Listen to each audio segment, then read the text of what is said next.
ਦਾਊਦ ਬਾਦਸ਼ਾਹ। ਰੱਬ ਆਪਣੀ ਗੱਲ ਦਾ ਪੱਕਾ ਏ ਤੇ ਜਿਹੜਾ ਵਾਅਦਾ ਉਹਨੇ ਇਬਰਾਹਿਮ ਨਾਲ ਕੀਤਾ ਸੀ ਉਹਨੂੰ ਉਹਨੇ ਪੂਰਾ ਕੀਤਾ ਤੇ ਇਬਰਾਹਿਮ ਦੀ ਨਸਲ ਨੂੰ ਇੱਕ ਵੱਡੀ ਕੌਮ ਬਣਾਇਆ। ਰੱਬ ਨੇ ਇਬਰਾਹਿਮ ਦੀ ਨਸਲ ਨੂੰ ਇੱਕ ਵੱਡੀ ਕੌਮ ਹੀ ਨਹੀਂ ਬਣਾਇਆ, ਬਲਕਿ ਇਸ ਕੌਮ ਦੀ ਰਹਿਨਮਾਈ ਲਈ ਕਈ ਰਹਿਨਮਾ ਵੀ ਖੜੇ ਕੀਤੇ ਤੇ ਇਹਨਾਂ ਰਹਿਨਮਾਵਾਂ ਵਿੱਚੋਂ ਇੱਕ ਦਾ ਨਾਂ ਦਾਊਦ ਸੀ, ਜਿਹੜਾ ਇਸ ਕੌਮ ਦਾ ਸਭ ਤੋਂ ਨਾਮਵਰ ਬਾਦਸ਼ਾਹ ਖਵਾਂਦਾ ਏ। ਤੇ ਉਹਦੇ ਬਾਦਸ਼ਾਹ ਹੋਣ ਦਾ ਕਿੱਸਾ ਕੁਝ ਇੰਝ ਏ।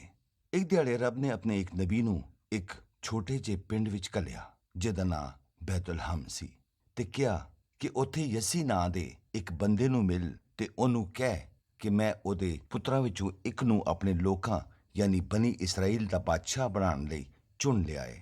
ਯਸੀ ਨੂੰ ਇਹ ਵੀ ਕਹਿ ਕਿ ਉਹ ਮੇਰੇ ਲਈ ਕੁਰਬਾਨੀ ਕਰੇ ਤੇ ਜਦੋਂ ਉਹ ਕੁਰਬਾਨੀ ਕਰੇਗਾ ਤੇ ਮੈਂ ਤੈਨੂੰ ਦੱਸਾਂਗਾ ਕਿ ਕਿਹੜੇ ਪੁੱਤਰ ਨੂੰ ਬਾਦਸ਼ਾਹ ਹੋਣ ਲਈ ਮਸਾ ਕਰਨਾ ਹੈ।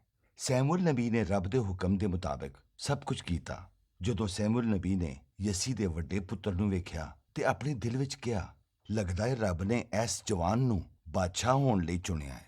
ਪਰ ਰੱਬ ਨੇ ਕਿਹਾ, ਇਹ ਕੱਦ ਕਾਠ ਨਾ ਵੇਖ, ਇਸ ਲਈ ਕਿ ਲੋਕੀ ਇਹੋ ਹੀ ਵੇਖਦੇ ਨੇ, ਪਰ ਮੈਂ ਦਿਲਾਂ ਉੱਤੇ ਨਿਗਾਹ ਕਰਨਾ ਵਾਂ। ਯਸੀ ਨੇ ਆਪਣੇ ਸਾਰੇ ਪੁੱਤਰਾਂ ਨੂੰ ਵਾਰੋ-ਵਾਰੀ ਪੇਸ਼ ਕੀਤਾ। ਰੱਬ ਨੇ ਕਿਹਾ, ਮੈਂ ਇਹਨਾਂ ਵਿੱਚੋਂ ਕਿਸੇ ਨੂੰ ਨਹੀਂ ਚੁਣਿਆ। ਸੈਮੂਅਲ ਨੇ ਯਸੀ ਨੂੰ ਪੁੱਛਿਆ, ਤੇਰਾ ਕੋਈ ਹੋਰ ਵੀ ਪੁੱਤਰ ਹੈ? ਯਸੀ ਨੇ ਕਿਹਾ, ਹਾਂ ਹੈ ਤੇ ਸਹੀ, ਉਹ ਸਭ ਤੋਂ ਛੋਟਾ ਹੈ ਤੇ ਭੇੜ ਬੱਕਰੀਆਂ ਚਾਰਦਾ ਹੈ। ਸੈਮੂਅਲ ਨੇ ਯਸੀ ਨੂੰ ਕਿਹਾ ਕਿ ਉਹਨੂੰ ਵੀ ਸੱਦ ਲੈ। ਜਦੋਂ ਉਹ ਆਇਆ ਤੇ ਰੱਬ ਨੇ ਕਿਹਾ, ਇਹੋ ਹੀ ਏ, ਇਹਨੂੰ ਬਾਦਸ਼ਾਹ ਹੋਣ ਲਈ ਮਸਾ ਕਰ ਦੇ। ਸੈਮੂਅਲ ਨਬੀ ਨੇ ਰੱਬ ਦੇ ਹੁਕਮ ਦੇ ਮੁਤਾਬਕ ਦਾਊਦ ਨੂੰ ਤੇਲ ਨਾਲ ਮਸਾ ਕੀਤਾ ਤੇ ਰੱਬ ਦਾ ਰੂਹ ਉਸ ਦਿਨ ਤੋਂ ਯਸੀ ਦੇ ਇਸ ਪੁੱਤਰ ਉੱਤੇ ਨਾਜ਼ਲ ਹੋਣ ਲੱਗ ਪਿਆ। ਰੱਬ ਨੇ ਦਾਊਦ ਨੂੰ ਇੱਕ ਨਾਮਵਰ ਬਾਦਸ਼ਾਹ ਬਣਾ ਦਿੱਤਾ ਤੇ ਉਹਦੇ ਦੌਰੇ ਹਕੂਮਤ ਵਿੱਚ ਬਨੀ ਇਸਰਾਈਲ ਇੱਕ ਜ਼ਬਰਦਸਤ ਕੌਮ ਬਣ ਗਈ। ਪਰ ਦਾਊਦ ਬਾਦਸ਼ਾਹ ਬਣ ਕੇ ਵੀ ਆਪਣੇ ਆਪ ਨੂੰ ਰੱਬ ਦਾ ਨੌਕਰ ਹੀ ਸਮਝਦਾ ਰਿਹਾ ਤੇ ਰੱਬ ਵੀ ਉਹਦੀ ਇਸ ਗੱਲ ਤੋਂ ਖੁਸ਼ ਹੋਇਆ ਤੇ ਉਹਨੇ ਆਪਣੇ ਇੱਕ ਹੋਰ ਨਬੀ ਨਾਤਨ ਨੂੰ ਉਹਦੇ ਕੋਲ ਘੱਲਿਆ ਤੇ ਕਿਹਾ ਕਿ ਮੈਂ ਤੈਨੂੰ ਉਸ ਵੇਲੇ ਬਾਦਸ਼ਾਹ ਹੋਣ ਲਈ ਚੁਣਿਆ ਜਦੋਂ ਤੂੰ ਅਯਾਲੀ ਸੈਂ ਤੇ ਭੇਡਾਂ ਦੇ ਪਿੱਛੇ ਪਿੱਛੇ ਫਿਰਨਾ ਸੈਂ, ਤੇ ਹੁਣ ਤੂੰ ਮੇਰੇ ਲੋਕਾਂ ਦੇ ਅੱਗੇ ਅੱਗੇ ਚੱਲਣਾ ਹੈ। ਮੈਂ ਤੇਰੇ ਦੁਸ਼ਮਣਾਂ ਦਾ ਸਫਾਇਆ ਕਰ ਦਿੱਤਾ ਤੇ ਤੂੰ ਇਸ ਗੱਲ ਨੂੰ ਭੁੱਲਿਆ ਨਹੀਂ, ਤੇ ਇਸ ਲਈ ਮੈਂ ਵੀ ਵਾਅਦਾ ਕਰਦਾ ਹਾਂ ਕਿ ਤੇਰਾ ਨਾਂ ਦੁਨੀਆ ਦੇ ਵੱਡੇ ਲੋਕਾਂ ਵਿੱਚ ਹੋਵੇਗਾ।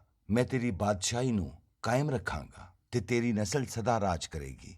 ਜਦੋਂ ਦਾਊਦ ਨੇ ਇਹ ਗੱਲ ਸੁਣੀ, ਉਹਨੇ ਰੱਬ ਦੀ ਗੱਲ ਦਾ ਯਕੀਨ ਕੀਤਾ ਤੇ ਰੱਬ ਨੂੰ ਸਜਦਾ ਕਰਕੇ ਕਿਹਾ, ਰੱਬਾ, ਤੇਰੇ ਵਾਅਦੇ ਸੱਚੇ ਨੇ ਤੇ ਇਸ ਲਈ ਮੈਨੂੰ ਪਤਾ ਹੈ ਕਿ ਤੂੰ ਜੋ ਕੁਝ ਵੀ ਮੇਰੇ ਬਾਰੇ 'ਚ ਕਿਹਾ ਹੈ ਉਹ ਪੂਰਾ ਹੋਵੇਗਾ।